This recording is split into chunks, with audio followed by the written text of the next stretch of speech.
Blackstone Publishing presents The Princess Bride of Riodan by Rachelle J. Christensen. This book is read by Tanya Eby.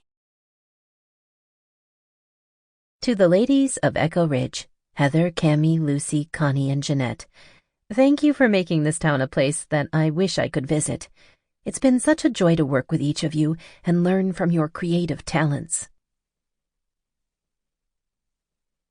Chapter 1. Wallpaper. Not just any wallpaper, but the kind that incited nightmares, covered every wall of the basement in the old Emerald Inn, Echo Ridge's premier bed and breakfast. Elise Gibson ran the steamer along another section of the navy blue design with pink and maroon paisley and little golden flourishes that had real gold leafing overlaid on the expensive textured wallpaper. 30 years ago, this room had been part of the owner's separate living quarters, and it was the height of interior design.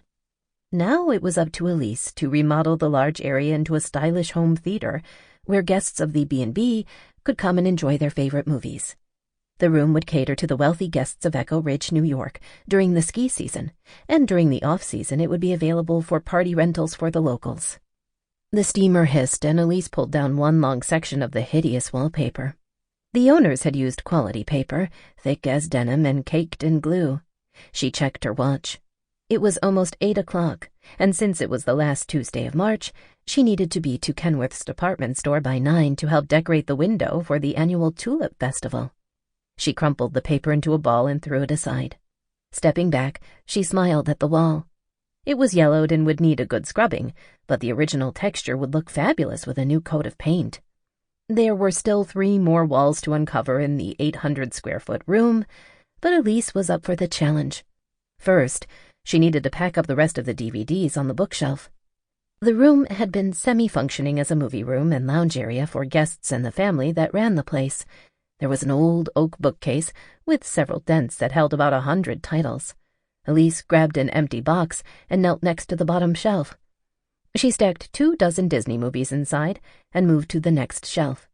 When she pulled off the next DVD, a sigh escaped before she could stop it. The Princess Bride was definitely a love story worth repeating. She'd probably watched that movie 20 times with her mother that last summer before she died. Elise had just turned 14, and her mom was 36, too young to die of a heart attack. After her mom died, Elise's dad, who resembled Prince Humperdinck in more ways than appearance, sent Elise and her younger brother to Echo Ridge to live with their grandma. It was the best thing that could have happened to her. She carefully set the movie into the box. Sample complete. Ready to continue?